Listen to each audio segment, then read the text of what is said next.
A nossa prece inicial hoje, como sempre, eu vou trazer Alta de Souza, mas dessa vez lá na obra Poetas Redivivos, no capítulo 75. E Alta de Souza diz o seguinte: Onde Jesus espera, é o título. Onde a dor internece e a injúria desafia. Onde a esperança mora em tratos de amargura. Onde o pranto e a aflição surgindo se mistura, entretecem na sombra angústia ou rebeldia. Onde a penura irrompe e súbito anuncia chaga, exaustão, nudez, tristeza, desventura. Onde a orfandade chora e a viuvez sem clausura. No lar de provação, onde a noite é mais fria. Onde a alma se espalha, onde a treva pragueja, reclamando perdão e a prece benfazeja. Onde o sarcasmo espanca, onde o mal se descerra. Onde possas servir, eis o lugar do mundo, onde Jesus te espera, o trabalho fecundo para exaltar no amor a redenção da terra. Alta de Souza, gente, isso é maravilhoso, né? Ou seja, eu pensei que o verso final ia ser redenção do mundo, não sei o que, fecundo na redenção do mundo. Trabalho fecundo para exaltar o amor da redenção da terra. Lindo isso, lindo. Gente, o que vocês me dizem desse capítulo que nós vamos estudar no dia de hoje? Pois é, chegamos num ponto extremamente importante dessa nossa trajetória. Porque quando a gente fala de conhecimento espiritual, quando a gente fala sobre os povos que tiveram suas tradições em termos de conhecimento da imortalidade, o povo egípcio é sempre lembrado. É sempre lembrado. Sempre existe a evocação do ideário egípcio para esse trabalho. Então, no nosso momento de hoje, na nossa live de hoje, nós vamos fazer Egito 1, em que a gente vai conversar sobre Egito, mas não vai dar para a gente abordar o que tem no Afinal Quem Somos e no Depois da Morte, que são mais operacionais, menos filosóficos do que os conteúdos de hoje. Os conteúdos de hoje, eles são mais no sentido histórico, porque mais antropológico, porque a gente está voltando hoje para a obra do Herculano Pires. Como todos nós sabemos, a gente trabalha a obra do Herculano Pires como nosso eixo central, e a gente ilumina o pensamento de Herculano com o que Pedro Granja, com o que Leon Denis trouxeram nas suas duas obras, que vêm trazendo contribuições interessantíssimas. E nós já tínhamos nos afastado da obra de Herculano já faz um tempo, porque a gente fizemos o Horizonte Tribal Primitivo, e daí nós saímos, fomos navegar pela Índia, fomos passar pelo Krishna, fomos visitar o Buda, fizemos toda essa jornada extremamente importante para que a gente conseguisse compreender determinadas verdades espirituais tão antigas. Visitamos as doutrinas secretas de Leon Denis.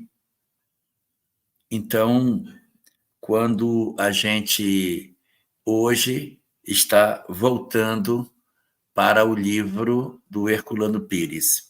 Voltamos para Herculano, não é isso, meus amigos? Hoje a gente está no capítulo 2. Isso, estamos no capítulo 2 do Espírito e o Tempo. E aí,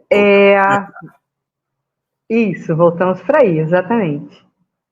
Voltamos para o filósofo do Espiritismo também, né? O Herculano é um filósofo, junto com o Leon Denis, seria o filósofo moderno, né, do século XX.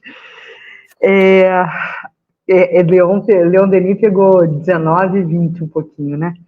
Mas, nesse capítulo 2º da obra O Espírito e o Tempo, talvez o que a gente gostaria de relembrar é de um alerta que Herculano Pires faz no capítulo, e a gente vai se debruçar sobre tudo isso que Larra falou, né?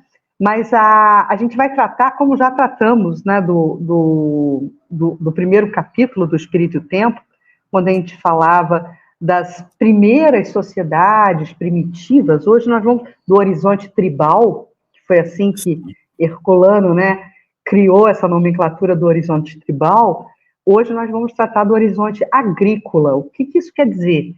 É justamente aqueles primórdios das sociedades tribais que evoluíram em ordenamento de ideias, em ordenamento operacional, para que elas pudessem se tornar já comunidades economicamente ativas. E aí Herculano Pires vai trazer uma nova nomenclatura, que é o horizonte agrícola. Antes, nós tratamos do horizonte tribal. E o que eu gostaria de sublinhar antes, né, da gente fazer aí um revival, né, uma revivescência de um vídeo que já rodou lá na série A Caminho da Luz, e aí daqui a pouquinho a gente explica isso, o porquê desse vídeo. Eu gostaria de sublinhar, viu, Elahá, e Denise, uma coisa que eu destaquei na leitura do próprio capítulo, e que meio que assim saltou em letras garrafais, e eu falei, eu preciso falar isso com todo mundo. Que Herculano, ele meio que justifica toda a argumentação que ele desenvolve no capítulo, dizendo o seguinte, que o conhecimento, e aí eu estou lendo textualmente Herculano, o conhecimento desses processos históricos, ou seja, até a nossa iniciativa de trazermos todo esse conhecimento histórico para as lives, né, que a gente vem fazendo desde o Brasil, Coração do Mundo, passando por Caminho da Luz, e agora nesse pupurri aí das 3 obras, esse conhecimento, né, esse conhecimento desses processos históricos, né, e principalmente voltarmos lá atrás de como era a composição das sociedades primitivas, esse conhecimento ele é indispensável ao espírita. Veja um alerta que Herculano Pires faz. Para imunizá-lo, essa palavra é ótima também, né? Para imunizá-lo contra as deturpações místicas ou supersticiosas da doutrina, tão comuns em um mundo que, apesar de se orgulhar do seu progresso científico, ainda não se libertou de sua pesada herança mitológica. Então, se a gente considera que a doutrina espírita ela carrega consigo, né, em magnitude, um tríplice aspecto, onde a ciência tem ali um viés muito importante, a filosofia tem um viés muito importante, é importante que o espírita estude e entenda quais são as origens do pensamento mitológico para a gente poder blindar o corpo de doutrina desse tipo de deturpação. Então, eu achei tão importante, né, Larra e Denise, meio que o Herculano está justificando o porquê dele começar o livro O Espírito e o Tempo nesse mergulho do passado, e tão no passado assim, das primeiras composições tribais. Sim. E existe um aspecto muito interessante, porque esse horizonte tribal que a gente estava vendo no capítulo 1, ele é muito caracterizado por uma sociedade extremamente primitiva e que não necessariamente seja sedentária. O que mostra que no período da pré-história nós vamos ter uma época em que os seres humanos sequer sabiam plantar. Então a gente caminhava de canto em canto atrás de comida. Coletando, isso. Nós éramos nômades, então a gente andava como os demais animais, como todos os demais animais, atrás de comida. Então, a comida ia escasseando aqui, a gente ia migrando, procurando, né? Porque a gente não sabia produzir no solo bom o alimento que a gente precisava. E aí existe um certo momento na história em que a primeira onda revolucionária do planeta acontece. Qual é a primeira onda? A primeira grande onda de transformação do planeta é a agricultura. A agricultura, no meu entendimento, é mais forte do que a própria escrita. Mas os estudiosos dizem que o que marca o fim da pré-história não é a agricultura, é a escrita. Tudo bem. Mas a agricultura é um negócio fantástico. O ingresso do homem nesse horizonte agrícola, ele é totalmente diferente. Por quê? Porque enquanto nós éramos nômades, a gente migrava de terra para terra, e nossas compreensões da vida eram muito primárias. Quando o homem descobre a agricultura, quando iniciam as primeiras plantações, os primeiros resultados, nós deixaríamos de ser nômades e seríamos sedentários. Então, ao sermos sedentários, a gente vai escolher território para morar. Ou seja, nós definimos propriedade de território. Surge a ideia de que esse território pertence à minha tribo, aquele território pertence a outra tribo. Começamos a escolher as terras mais férteis para ali permanecer, plantar, cultivar. E eu acho interessante um fenômeno, não está no texto do Herculano, mas está nos textos de antropologia, e é bastante consentâneo com a doutrina espírita, em que a antropologia diz o seguinte: nós éramos todos ignorantes sobre a agricultura. De repente surgiu alguém que disse: se eu pegar essa planta que eu comi, botar a semente no solo, vai nascer uma planta que amanhã vai dar o fruto que eu comi. E os antropólogos dizem que como foi que eles descobriram que germinava? Eles pegavam sementes e guardavam nas bolsas de couro, e a bolsa era úmida. A bolsa era úmida, eles começavam a andar com aquelas bolsas e ela germinava dentro da bolsa. Aí ele, olha, parece aquele negócio. E alguém teve a ideia de colocar no chão. E aí surgiu a ideia de plantar. Mas o mais interessante que a antropologia nos fala é que esse fenômeno aparece em vários lugares do planeta. Ou seja, o governador planetário manda uma turma para ensinar a plantar. Aí diz a arqueologia, a antropologia, que eles plantavam, ensinavam as pessoas aprendiam a plantar, depois esqueciam. Depois elas esqueciam. Aí voltava a ser nômade, aí nascia de novo. Então, assim, nessa janela da transição do paleolítico para o neolítico, a gente aprendeu e desaprendeu a plantar várias vezes, até que a mente humana se conscientizou que era isso mesmo, que era plantando no chão que ia dar a árvore, a fruta, né, que a gente havia comido. E, a partir do momento em que a gente se torna sedentário, surge o horizonte agrícola, que o Herculano trata no texto. E esse horizonte agrícola vem com a ideia de território, com a ideia de poder, a ideia de Estado, tudo vai surgir aí. É quando surge o líder tribal, que é as primeiras lideranças que tomavam conta daquela região, aquela terra que produzia era nossa, quem invadisse teria que matar. Então, surgem as primeiras noções de tudo isso. Como nós éramos sedentários, a gente passou a ter casa, não dormia mais nas cavernas, não dormia mais ao relento. Nós construíamos as nossas casas, nós costurávamos as nossas roupas. Esse período, mesmo pré-histórico, é um período de grande avanço, é chamado de neolítico. E a humanidade vinha no paleolítico assim, desse jeito assim, sem muita evolução. De repente, quando ela entrou no neolítico, fez assim. Aprendemos.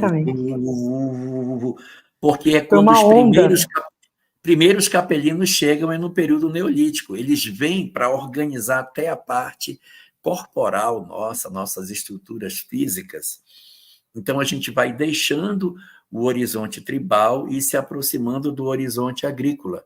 Isso é importante para que fique claro para nós que o período pré-histórico já era marcado por demonstrações de adoração que a gente tem. Sim. Então, exato. Não é... E ela...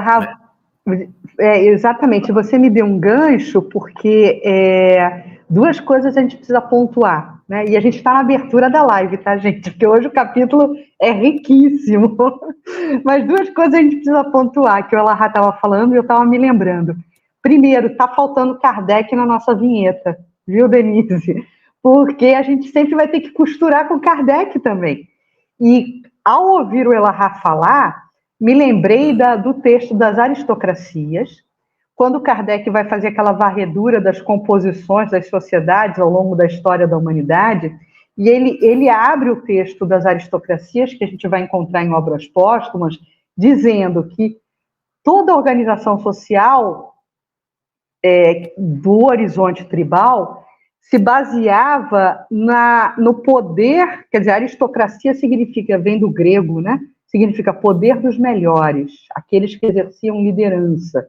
Então, na época tribal, quem exercia liderança eram os mais velhos, eram os anciãos.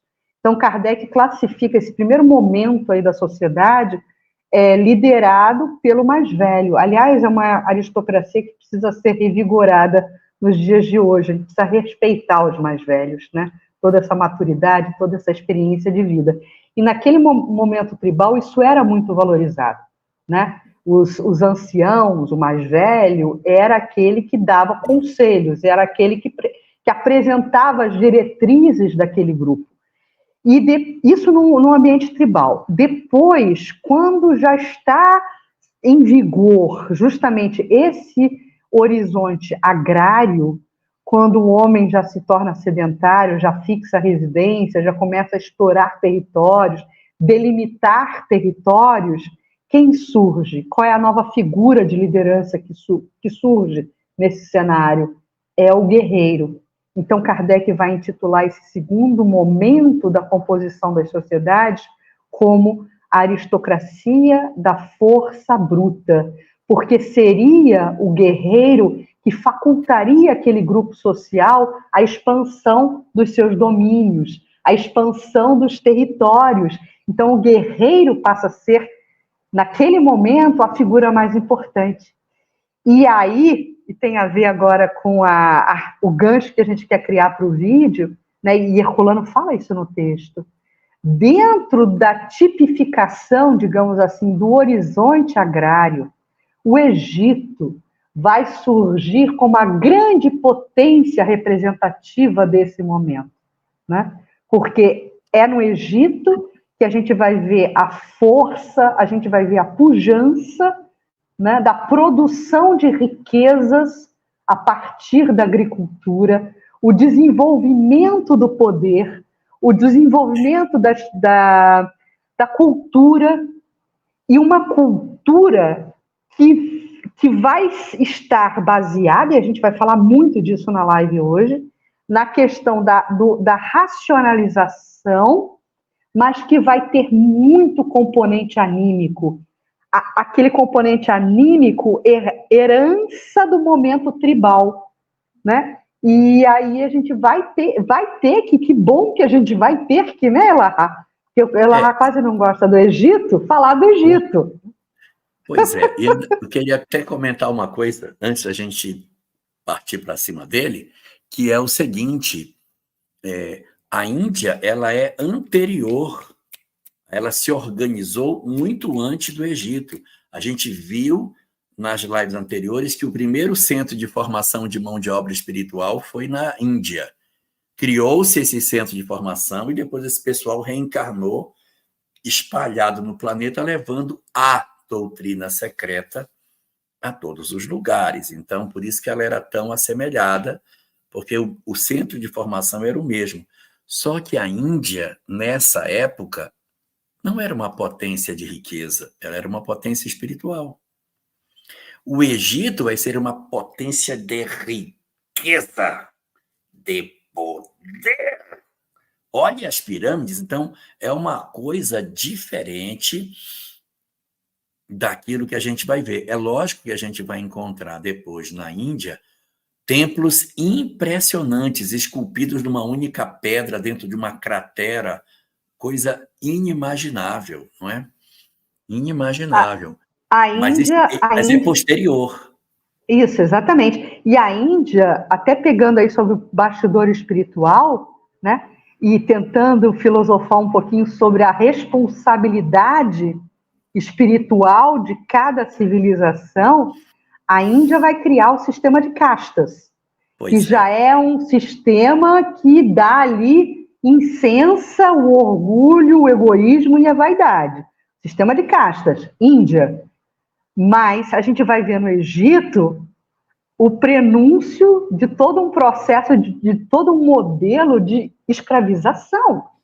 Então, é daí porque o Egito começa a conjugar, a partir dessa base escravocrata, né, a questão da supremacia. O Egito conjugou supremacia, ele conjugou o controle territorial, ele escravizava, ele queria se expandir, né, e, ao mesmo tempo, carreava consigo toda uma pujança espiritual dos degredados de capela, que estavam ali reencarnados naquela comunidade. Né? Então, o Egito foi a grande explosão de progresso. Né? Isso é muito interessante. Era isso que eu ia comentar, gente, porque mesmo apesar disso tudo, a gente vê a presença espiritual muito forte no Egito. Isso está no texto do Herculano. Não é interessante isso? Porque, assim, os hindus tinham grandes conhecimentos espirituais, mas não tinham interesses materiais. Não tinha interesse material. Já os egípcios tinham interesse espiritual, mas tinham interesses materiais também. Então, há um modelo diferente de sociedade, porque existia também a chamada teocracia, porque eles vão montar um governo em que os faraós são deuses, mas o foco é diferente da Índia, porque na Índia os bens materiais não significam nada. Você pode ver que os iogues é tudo desprendido. Os espiritualizados na Índia andam nus, eles não têm grandes interesses nos bens materiais, é tudo... isso tudo é passageiro. No Egito, não. Quem tem conhecimento espiritual tem poder. Eram os sacerdotes de Amon. Veja como é uma outra forma de funcionamento. Lá, quem tem espiritualidade está nem aí para o mundo material. Lá, quem tem espiritualidade governa, comanda. Os sacerdotes de Amon é que vão comandar a sociedade. Então, a gente vai mudar de um modelo de sociedade onde a espiritualidade é a nota dominante para uma sociedade onde o poder é a nota dominante. É claro que a Índia depois vai fazer esse mesmo movimento. A gente vai ver, depois da chegada de Krishna, né? Aí naquela janela entre Krishna e Buda, que é uma janela bastante larga, uma corrupção do pensamento na Índia, a ponto dos budistas serem muito perseguidos quando eles começavam a pregar, porque eles questionavam o sistema de castas e o brahmanismo não aceitava essa proposta. Então, houve um período de muita perseguição aos budistas, lá no comecinho, quando eles começaram a divulgar sua fala nas regiões dominadas pelo brahmanismo. Agora, no Egito, não há o sistema de castas, mas há uma classe extremamente poderosa, a classe dos nobres, os faraós. A circunstância dos faraós era tão significativa que eles casavam entre si para que o sangue não se manchasse com o sangue de plebeus. Inclusive, Tutankhamon, que vai desencarnar aos 19 anos, ele tem várias imagens dele demonstrando que ele tinha graves problemas genéticos. Andava apoiado num bastão, não caminhava, ele tinha problema de locomoção. Estudos feitos na múmia de Tutankhamon dizem que ele tinha a coluna toda comprometida, selada, as articulações não eram flexíveis como, digamos assim, a forma como tipicamente se encontra no ser humano. Resultado, ele já era fruto desses cruzamentos intrafamiliares que geram a possibilidade de uma característica recessiva de uma doença se manifestar em função dos cruzamentos dentro do mesmo naipe de DNA. Então, o Egito ele vai se implantar dentro de uma perspectiva diferente. Quem sabe tem poder, quem tem poder manda.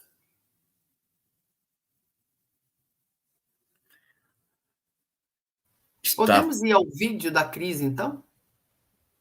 Podemos, depois a gente conversa mais. Vamos lá. Vamos para o Egito. Vamos para o Egito.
Fantástico, né? A gente viu ali no vídeo a planície de Gizé com as grandes pirâmides ali colocadas e junto das pirâmides as mastabas, que são aquelas pirâmides em degrau.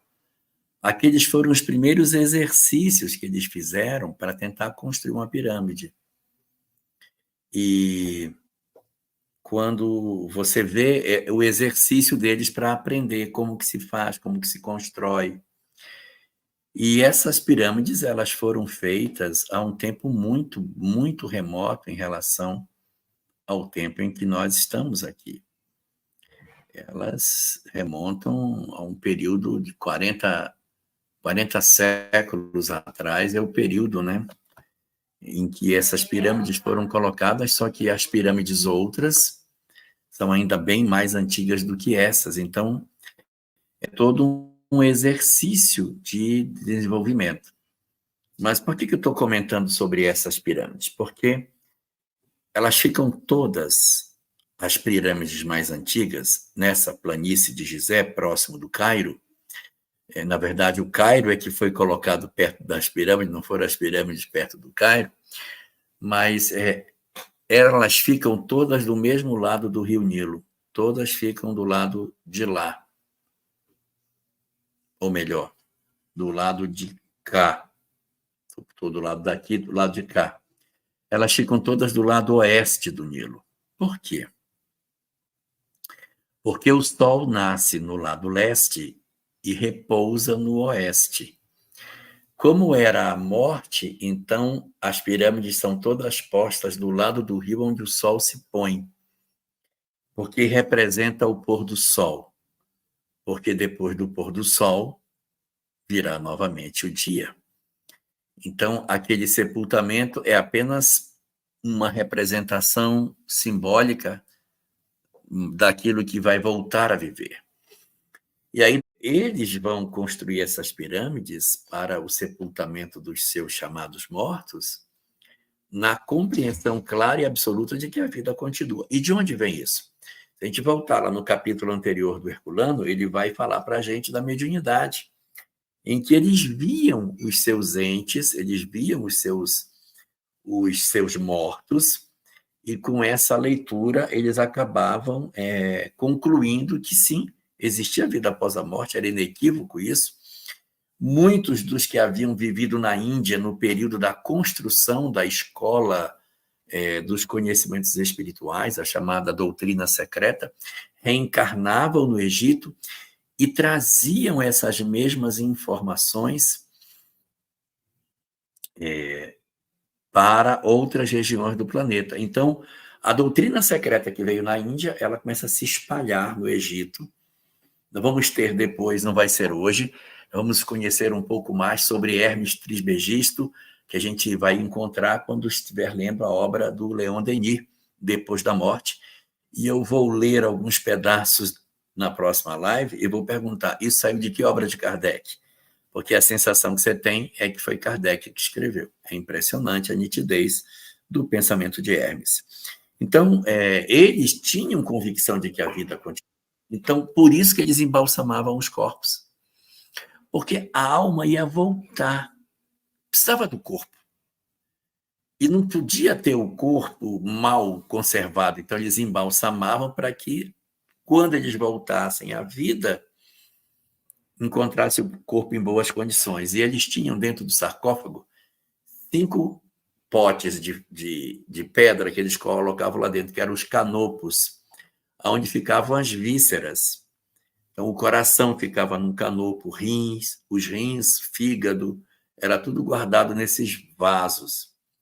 Então, quando a pessoa voltava da morte, ela pegava as coisas, botava para poder voltar a viver. Tinha que abrir os canopos e... E dentro do sarcófago tinha um livrinho que ficava bem pertinho da cabeça do morto. Um livrinho que continha as orações que o morto deveria fazer quando chegasse lá. Então, ele era sepultado com um livro. O livro, em egípcio, era Caminho para a Luz. Olha o nome do livro. Caminho, era o nome dele, Caminho para a Luz. Que eram as informações... A Selma está perguntando, sim, Selma, são aqueles vasos pequenos do lado. Ficam dentro do sarcófago, não fica do lado de fora, fica do lado de dentro. Do lado da está o sarcófago e tem a múmia, do lado da múmia tem vários objetos. Vocês vão encontrar uns vasos de pedra mais ou menos desse tamanho, são os canopos. E então, esse livro chamado Caminho para a Luz ficava bem pertinho da cabeça do chamado morto. Quando chegava o momento que ele se percebia morto, ele tinha que consultar esse livrinho para ter as orações. Lá dentro tinha as orações, todas as preces que eles precisavam para poder atravessar e chegar na luz. E isso tudo fazia parte de um grande ritual. Havia muitas coisas. Sobre a múmia se colocava um tecido rendado sobre o peito, que era para proteger contra os espíritos maus, para que o espírito que estava desencarnando encontrasse a sua condição de libertação espiritual. Eu tive uma experiência muito interessante sobre múmias. Eu acho que eu contei isso aqui quando a gente estudou o livro A Caminho da Luz. Eu gosto muito de museu, e eu fui ao Museu do Rio de Janeiro para conhecer as coisas. Eu não me atinei que podia ter coisa do Egito ali, eu não pensei que tivesse. Eu saí andando pela pré-história, povos antigos, aí eu andei, eu fui subindo a escada, mas eu estava tão pateta, achando que não tinha nada do Egito, e de repente eu entrei numa sala, tinha 9 múmias. Gente, quando eu entrei na sala, que eu vi as múmias lá dentro, e eu vi as pessoas, eu tive uma emoção que eu nunca imaginei que eu tivesse. Eu tive um impacto de revolta quando eu vi as pessoas lá dentro. Eu queria botar todo mundo para fora. E as pessoas estavam conversando, as pessoas estavam falando num ambiente de respeito. A minha vontade era dizer: sai todo mundo daqui! Sai todo mundo! Sai todo mundo! E aí, quando vi aquilo, me deu uma emoção tão grande, aí eu saí, fui lá para fora, chorei um pouquinho. Meu Deus, o Egito, eu vou ver o Egito, meu Deus. Uma emoção tão forte, tão forte. Aí eu voltei a entrar. Me segurando, eu fui visitando múmia por múmia, objeto por objeto. Gente, eu chorei tanto. Eu senti tanta saudade, eu queria que aquilo tudo fosse meu, eu queria pegar tudo e levar. Quando o museu pegou fogo, eu chorei demais. Mas eu não chorei por conta das coisas que perdeu. Eu chorei por causa das coisas do Egito. As múmias que tinham pegado fogo. Chorei pra caramba nesse dia. Disse, meu Deus, tudo ali se perdeu. E assim, todo esse processo de repente, são memórias que a gente tem de tempos anteriores. Eu me sinto verdadeiramente muito ligado ao Egito. Eu acho, nunca sei sobre de nada do meu passado, mas acho que eu tive, sim, alguma passagem por lá. Só lá dentro da sala tinha uma peça de pedra com inscrição, chama estela. Uma peça de pedra onde eles esculpiam. A peça devia ter mais ou menos 1,5 metro por 1. E nessa estela, essa estela era colocada no local onde os faraós eram sepultados. E lá dizia assim: ó senhores deuses do Egito, recebei bem o faraó, que foi bom para as viúvas, cuidou dos pobres, cuidou dos órfãos. Então, eles sabiam, lá no Egito Antigo, qual era a receita para ser recebido bem pelos deuses. Sim. O código que aparece no texto, assim, do texto do vídeo, que fala sobre a questão moral, que eles guardavam os conhecimentos morais, eles tinham, sim, um grande conhecimento das questões morais. Tinham. Muito grande. Mas a dificuldade de você conjugar isso com uma vida prática, para eles, foi o grande motivo de queda, né? Então, acabaram caindo. Vamos lá? É isso. E já que a gente está falando, né, Imarra, desse museu que fica aqui na Quinta da Boa Vista, no Rio de Janeiro, isso, que pegou fogo, 2021, 2020. Bom, já tem uns bem 3 anos, no mínimo, aí, desse incêndio que comprometeu toda a estrutura predial, né, muita coisa se perdeu. Agora, precisamos falar, né, do nosso querido imperador Dom Pedro II, que é graças a ele, né, que se reuniu esse acervo imenso que deu origem ao museu. Museu esse montado na residência oficial da família imperial portuguesa aqui no Brasil. Eles inicialmente, quando chegaram, né, com Dom João VI, em 1808, ocuparam o Paço na Praça 15, que era ao mesmo tempo o principal porto da cidade do Rio de Janeiro, e ali eles ocuparam um palácio bem simples, hoje conhecido como Paço, né, que depois foi usado como um espaço só de despacho administrativo do rei português. E depois a família se muda, quer dizer, Dom João VI se muda com Dom Pedro I e com Leopoldina, já casada com Dom Pedro I, para o museu, para o prédio, para o palácio, que depois daria origem ao Museu da Quinta da Boa Vista, que é esse museu que ela está falando, que ele visitou, tem as múmias, mas muita coisa desse acervo se perdeu no incêndio, né? E era um local muito caro, muito próximo do coração de Pedro II, né? Porque foi ele que foi o grande financiador e o grande elemento que juntou, que fez toda essa coletânea de peças que compunham o acervo do museu, né? Dom Pedro adorava viajar, né? A Imperatriz Cristina também. E foram ao Egito juntos, Eu acho que o incêndio foi antes, hein? Foi antes de 2021? O incêndio foi antes, acho que foi antes de 2019. Antes de 2019, eu acho. Ah, sim, porque foi antes da pandemia, tem toda a razão. Não, foi sim. Mas, enfim, foi uma grande perda, está em processo de recuperação até hoje, né? Mas a gente tinha e ainda tem parte desse acervo, né? Mas são relíquias incríveis, que relembram esse momento importante da história. 2 de setembro de 2018. Então, foi antes da pandemia, eu fiz confusão, exatamente.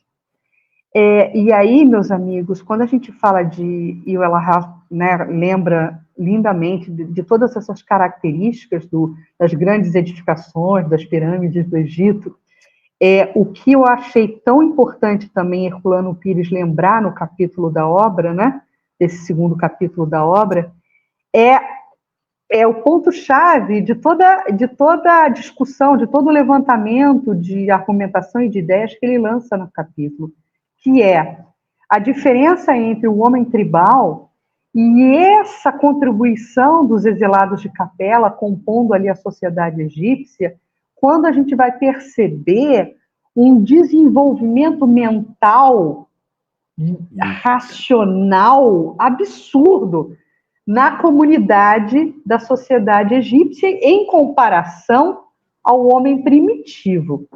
E o que ele pede para que nós refletamos... para isso? Não tem. É o componente astral, né? É o componente dessa migração de Capela, com todos esses espíritos, né, agigantados em experiências anteriores, né, que impulsionam esse lado científico, esse lado racional. Daí porque o Herculano nos fala, né, desse desenvolvimento mental do homem, que é uma coisa absurda nesse momento, em comparação com o homem primitivo. E aí é o que ele fala, é precisamente desse desenvolvimento mental que vai surgir uma consequência curiosa, e ele se debruça sobre essa consequência curiosa, nos chamando a atenção, que parece uma dialética, parece algo contrastante, mas no fundo não é. O aprofundamento, quer dizer, o desenvolvimento mental provocando o aprofundamento da crença tribal nos espíritos. Então, aquele contraste que a gente está sempre acostumado a ver na balança, né? O lado material, racional, em oponência ao lado espiritual, vai ser o grande amálgama dessa situação no Egito. Porque, apesar de muito desenvolvido mentalmente, eles eram extremamente crentes na imortalidade da alma, daí porque as pirâmides, daí porque os sarcófagos e as múmias, né? E também começaram a desenvolver todo um processo de culto aos deuses domésticos, uma nova forma de crença. Exatamente, que depois esses deuses domésticos viraram deuses cósmicos, né? Osíris e tantos outros deuses, né? Aí o que ele vai dizer? Que existiam duas camadas de deuses. Sim. Existia uma camada mais elevada dos grandes deuses do Egito, Ísis, Osíris e Horus, que estavam no topo aqui, e os outros deuses mais embaixo. A gente também teve isso na Grécia, que tinha uns 12, que eram os 12 deuses do Olimpo, e uma galera aqui embaixo que eram menos importantes. Primeira divisão e segunda divisão. Primeira divisão. Primeira divisão e segunda divisão espiritual. Isso.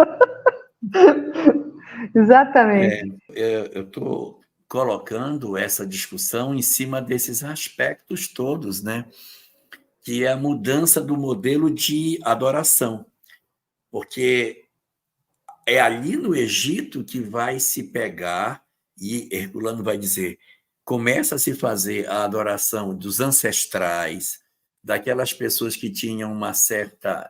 homens bons, pessoas que tinham uma certa virtude, e eles vão sendo endeusados no tempo, e sobre suas histórias reais cria-se uma lenda, e essas pessoas vão se tornar deuses.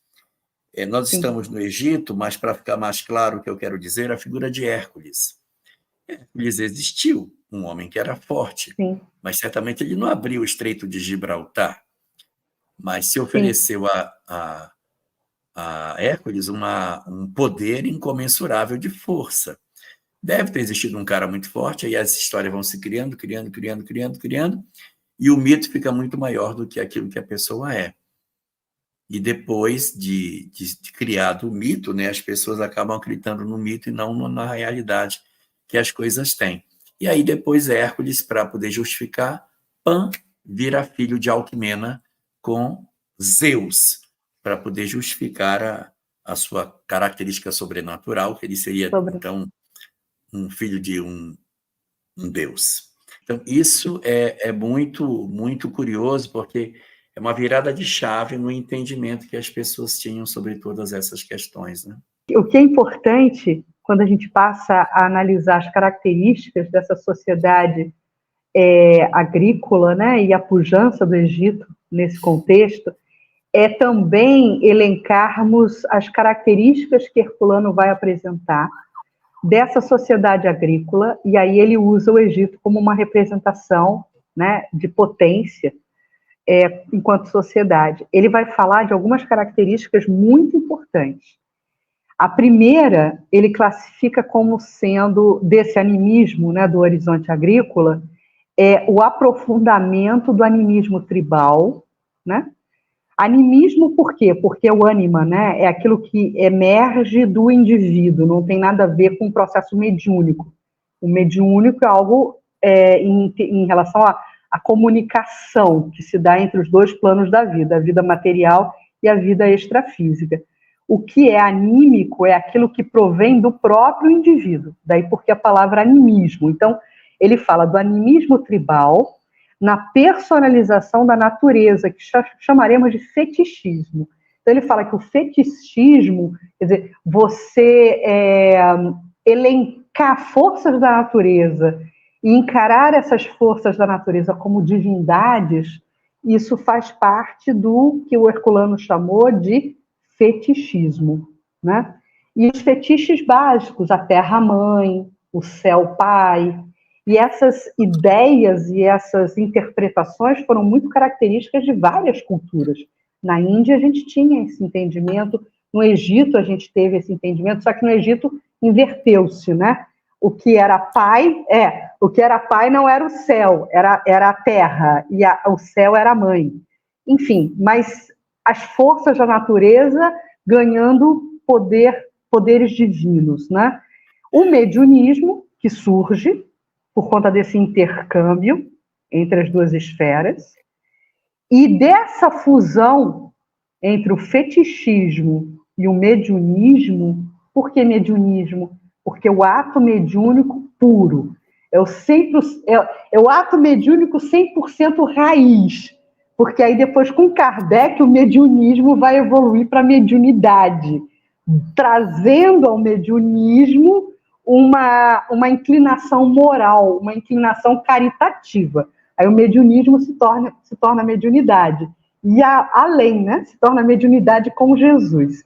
Mas nesse momento do intercâmbio entre os planos da vida, os dois planos da vida, se tem o mediunismo. É o intercâmbio espiritual entre os encarnados e os desencarnados. E dessa fusão, fetichismo e mediunismo, vai surgir o que ele chama de mitologia popular, Aí vem, né, Elahá Denise, como você citou, Elahá Hércules, que existiu, muito provavelmente existiu esse homem forte, né, mas que depois se torna um mito popular, né?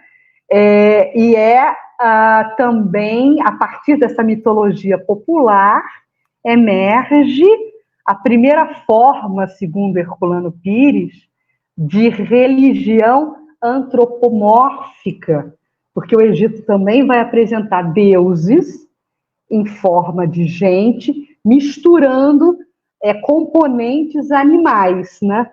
Porque a zoolatria também fazia parte da cultura egípcia, como fez parte também da cultura indiana. Então, a metempsicose, né? E aí, Elahá e Denise podem explicar o porquê da metempsicose no Egito. Eu vou passar a bola de volta para vocês aí. O Elahá que é entendido nisso, quer ver? Olha lá, ó. A metempsicose era a ideia de que os seres humanos podem reencarnar em corpos animais. Em que condições?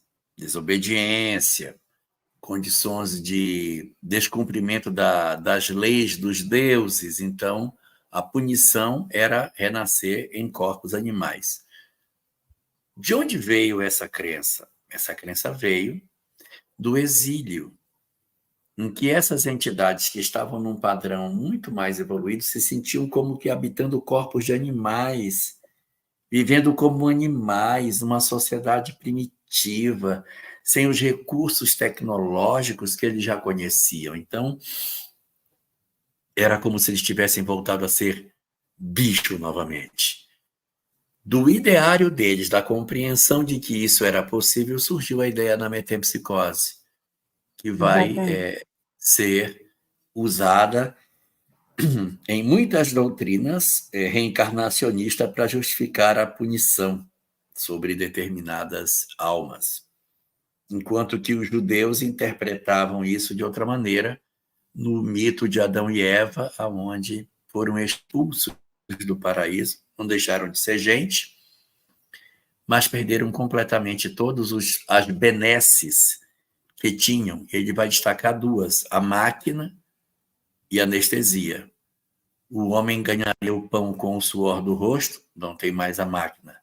E a mulher iria parir com dor, não tem mais anestesia. E a gente deixa para discutir a religião egípcia, o pensamento egípcio, na próxima live. Aí eu quero dizer o que a gente... na próxima live. Do livro do... Deixa eu pegar ali.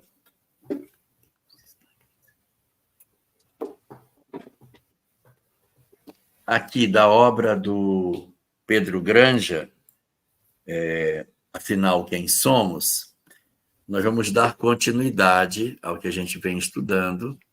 Passamos dos Vedas, vamos começar a ver o Egito, capítulo 4.